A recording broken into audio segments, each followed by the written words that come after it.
In today's video, I'll show you how to refresh a pivot table in LibreOffice Calc so it reflects the latest changes in your source data. Start by opening LibreOffice Calc and loading the spreadsheet that contains your pivot table.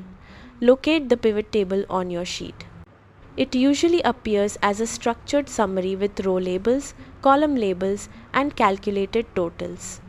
To refresh it, click any cell inside the pivot table so Calc knows which table you want to update. Then right-click within the pivot table and choose Refresh from the menu. Calc will immediately reread the source data and update the totals and groupings. You can also refresh using the top menu. Click inside the pivot table again, go to Data, then Pivot Table and select Refresh. The table will recalculate and display the newest values. If the refresh option is unavailable, make sure your cursor is inside the pivot table and try again.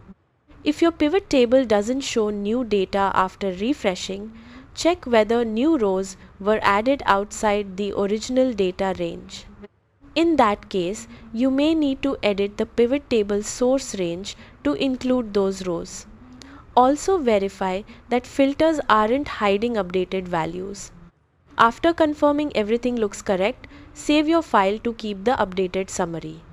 That's how you refresh a pivot table in LibreOffice Calc and ensure your report reflects the latest data.